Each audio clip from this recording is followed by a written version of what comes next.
Oh, why hello! I didn't see you there. Welcome to my humble abode. We are back for another episode of Tuesday Tales of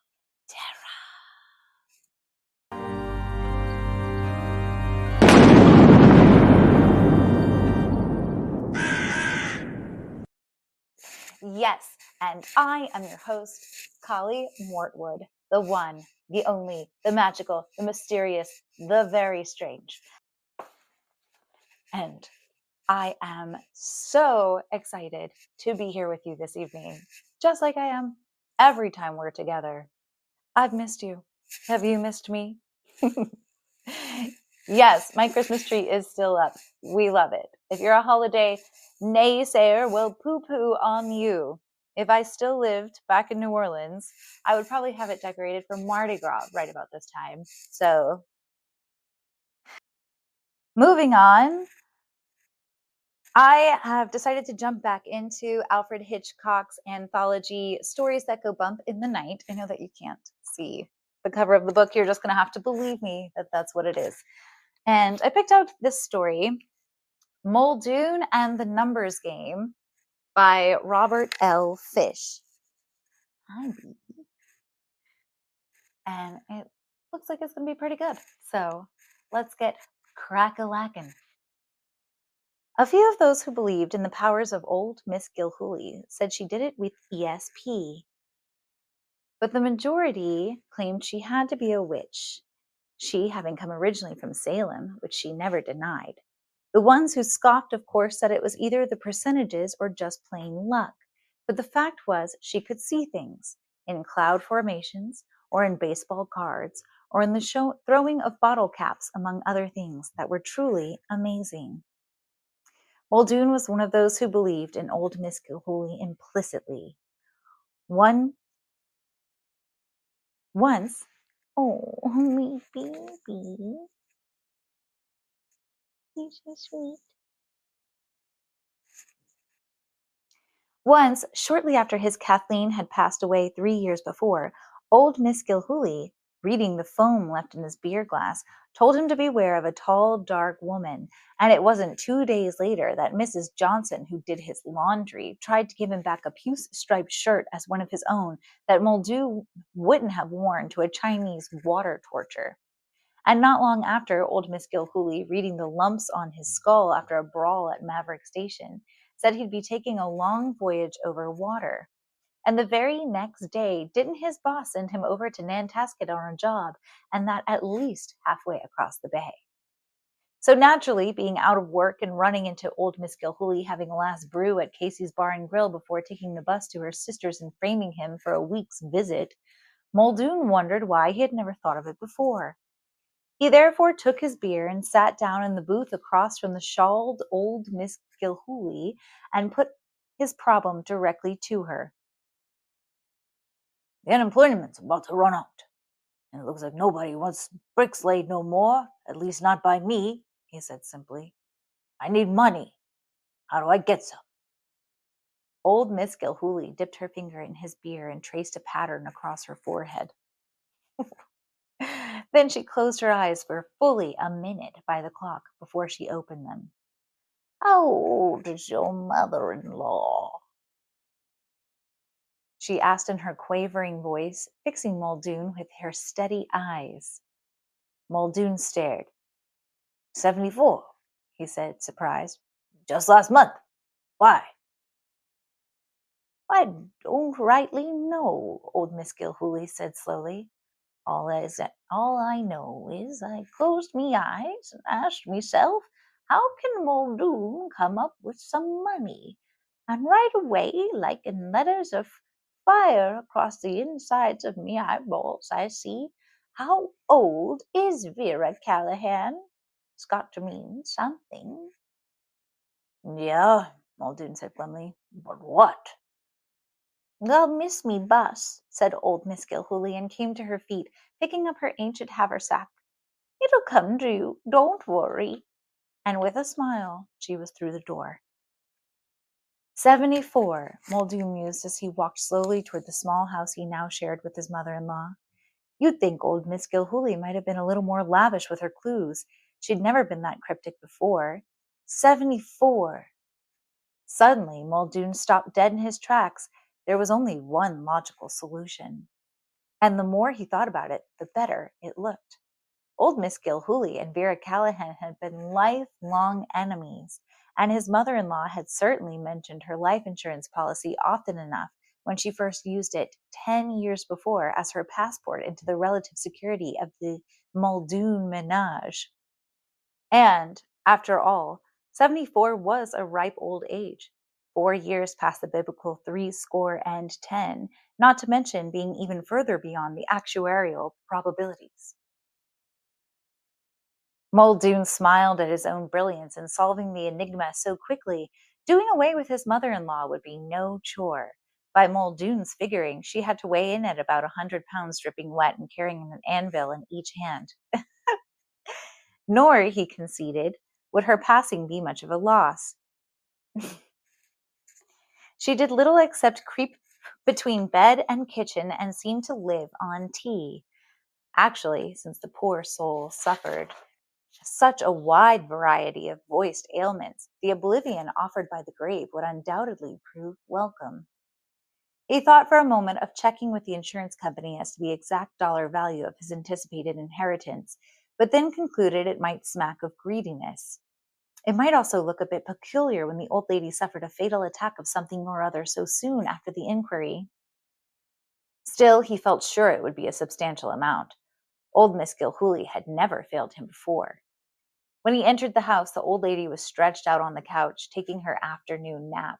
She slept more than a cat, Muldoon thought, and all he had to do was put one of the small embroidered pillows over her face and lean his 200 pounds on it for a matter of several minutes, and that was that. He killed her! She barely wriggled during the process. What? Muldoon straightened up, removed the pillow, and gazed down. He had been right. He was sure he detected a grateful expression on the dead face. Oh, no! He fluffed the pillow up again, placed it in its accustomed location, and went to call the undertaker. It was only after all decent arrangements had been made, all hard bargaining concluded, and all the proper papers signed that Muldoon called the insurance company and got more than a slight shock. His mother-in-law's insurance was for $400, doubtless a princely sum when her doting parents had taken it out a matter of 60 years before, but rather inadequate in this inflationary age. Muldoon tried to cancel the funeral, but the undertaker threatened suit, not to mention a visit from his nephew, acknowledged dirty fight champion of all South Boston. The additional amount of money Muldoon had to get up to finally get Vera Callahan underground completely wiped out his meager savings. So that obviously was not what old Miss Gilhooly had been hinting at, Muldoon thought. He was not bitter, nor was his faith impaired. The fault had to be his own. So there he was with the numbers again. 74. 74. Could they refer to the mathematical possibilities? 4 from 7 left 3, but 3 what? 3 little pigs? 3 blind mice? 3 blind pigs? He gave it up. On the other hand, 4 plus 7 equaled. He smote himself on the head for his previous stupidity and quickly rubbed the injured spot, for Muldoon was a strong man with a hand like the bumper on a gravel truck. Of course, 7 and 4 added up to 11. 11! And Muldoon told himself with authority, if that wasn't a hint to get into the floating crap game that took place daily, then his grandfather came from Warsaw. So Muldoon took out a second mortgage on his small house, which netted him $800 plus change. Added to that the $200 he got for his 3.5-year-old second-hand to begin with car, and the $1,000 in big bills in his pocket, made his way to Casey's Bar and Grill. Casey, he asked in his ringing voice, where's the floating game today? Callahan Hotel, Casey said, rinsing glasses. Been there all week. Room 74. Muldoon barely refrained from smiting himself on the head again. How dumb could one guy be? If only he'd asked before, he would not have had to deal with that thief of an undertaker, not to mention the savings that he'd squandered. Although, in truth, he had to admit the small house was less crowded with the old lady gone. "Thanks," he said to Casey, and hurried from the bar. The group standing around the large dismountable regulation crap table in room 74 of the Callahan Hotel was big and tough, but Muldoon was far from intimidated. With $1,000 in his pocket and his fortune about to be made, Muldoon felt confidence flowing through him like a fourth beer. He nodded to one of the gamblers he knew there and turned to the man next to him, tapping him on the shoulder.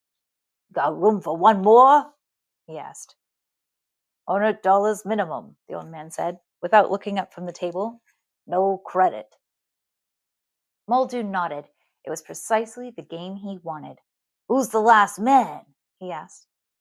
"Me," the man said, and clamped his lips shut. Muldoon took the money from his pocket and folded the bills lengthwise, gambler fashion, wrapping them around one finger, awaiting his turn.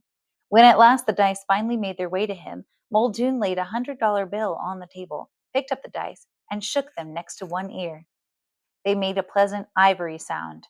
A large smile appeared on Muldoon's face. 7 and 4, all me lucky numbers, he announced. "Same as them that's on the door of this room here. Now, if a guy could only roll an 11 that way, he'd end up in a ditch," the back man said expressionlessly. "You're faded. Roll them dice. Don't wear 'em out."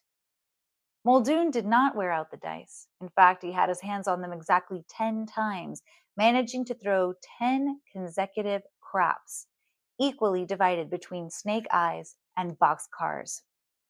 They still speak of it at the floating crap game. It seems the previous record was only 5, and the man who held it took the elevator to the roof.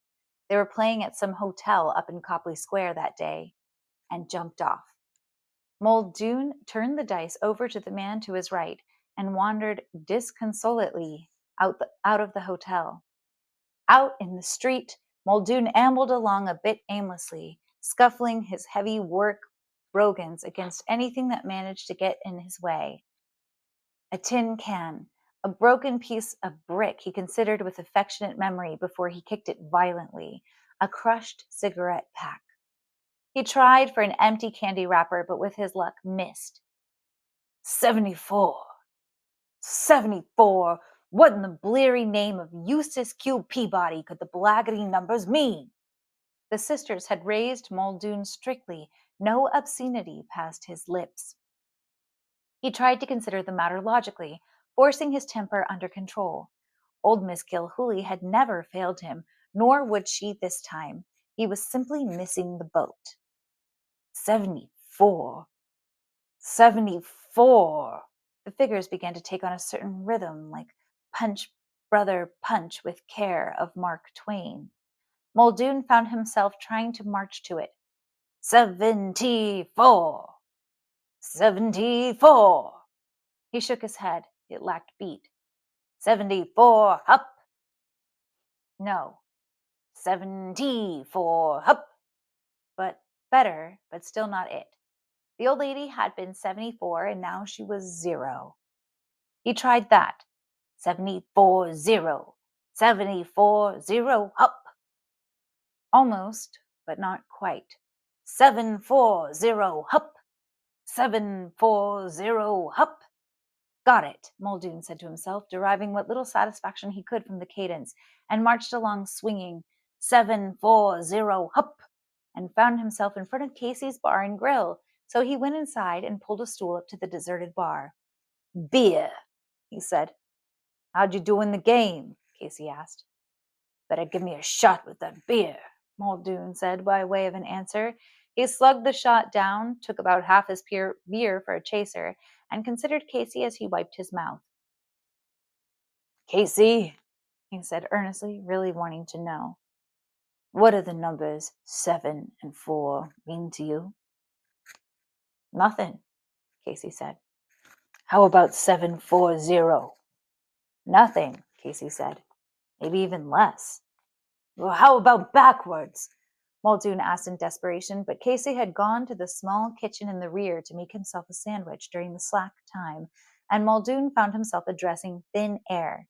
He tossed the paper amount of change on the counter and started for the door, where he ran into a small man named O'Leary, who ran numbers for the mob.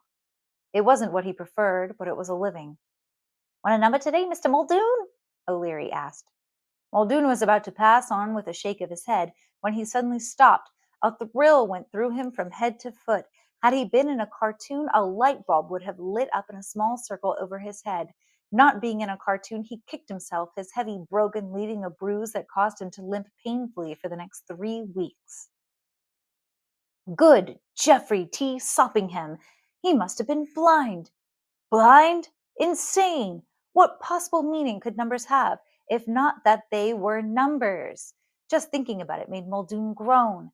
If he hadn't killed the old lady and gotten into that stupid craps game, at this moment he could be putting down roughly $1,500 on 740.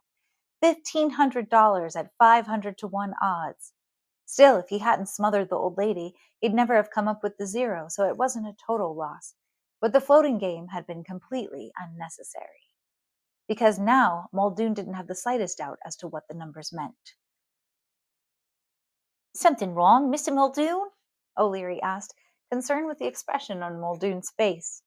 "No," Muldoon said, and grasped the runner by the arm, drawing him back into Casey's bar and grill, his hand like the clamshell bucket of a steam shovel on the smaller man's bicep. He raised his voice, bellowing, "Casey!" Casey appeared from the kitchen, wiping mayonnaise from his chin. "Don't shout," he said. "What do you want?" Muldoon was prying his wedding ring from his finger. He laid it down on the bar. "What'll you give me for this?" Casey looked at Muldoon as if the other man had suddenly gone mad. "This ain't no hock shot, Muldoon," he said. But Muldoon was paying no attention. He was slipping his wristwatch and its accompanying stretch band over his thick fingers. He placed the watch down on the bar next to the ring. $100 for the lot," he said simply. "A loan is all. I'll pay it back tonight." As Casey continued to look at him with fishy eyes, Muldoon added in a quiet, desperate voice, "I paid $60 each for them rings. Me and Kathleen had matching ones, and that watch set me back better than $1.50 all by itself, not to mention the band, which is pure speedle. How about it?" A touch of pleading entered his voice. "Come on, we've been friends a long time." "Acquaintances," Casey said, differentiating, and continued to eye Muldoon coldly. "I ain't got that much in the cash register right now." "Jefferson J. Billingsley, the cash register," Muldoon said, irked. "You've got that much and more in your pants pockets." Casey studied the other a moment longer and then casually swept the ring and the watch from the counter into his palm and pocketed them. From another pocket, he took out a wallet that looked like it was suffering from mumps. He began counting out bills. $95, he said. 5% off the top, just like the Morris plan.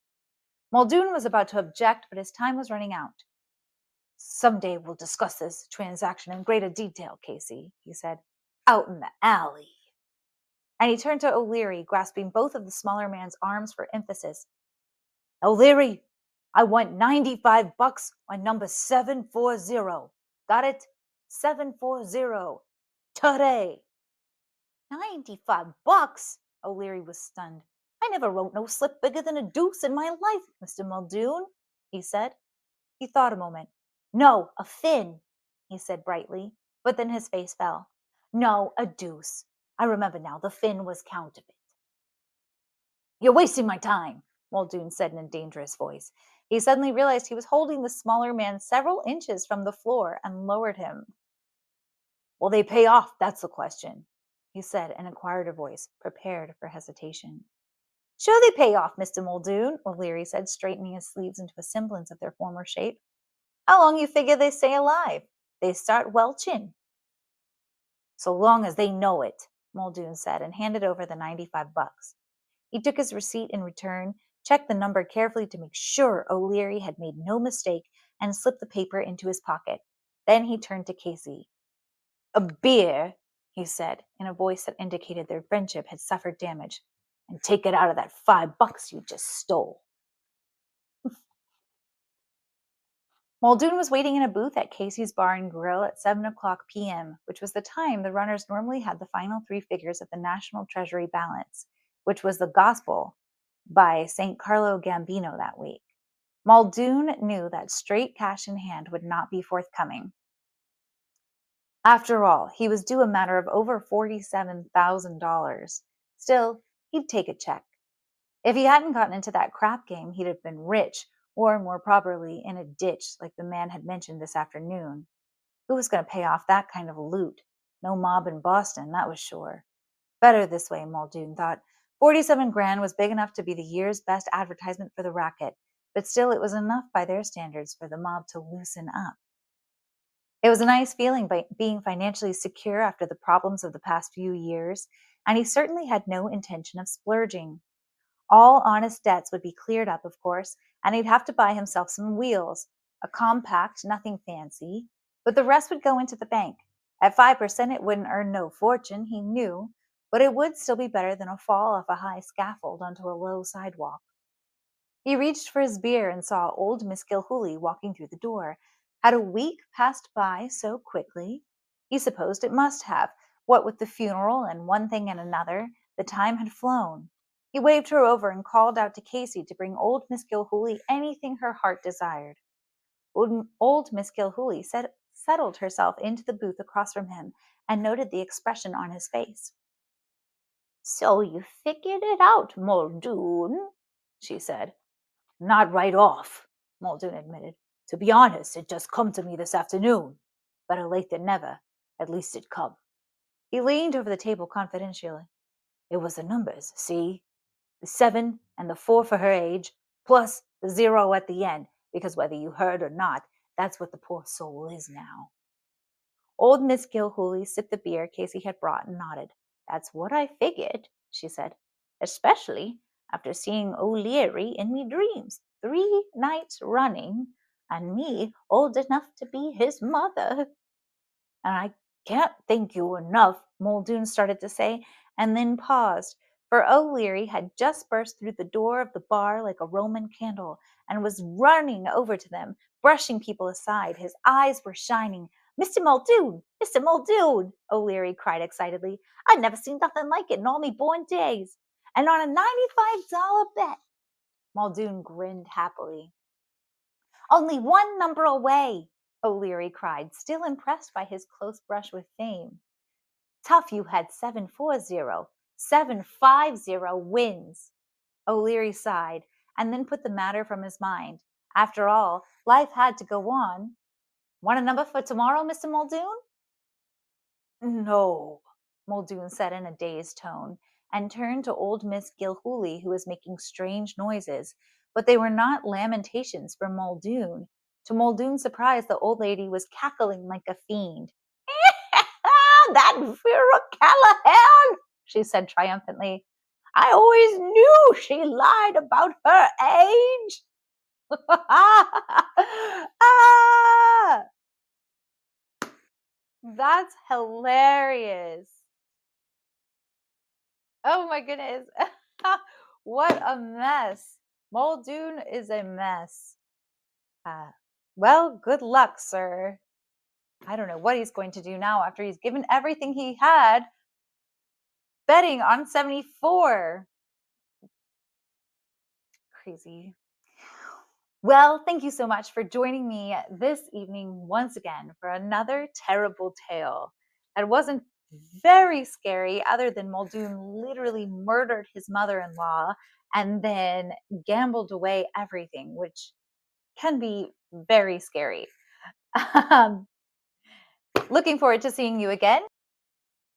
If you enjoyed this video, press the like button below.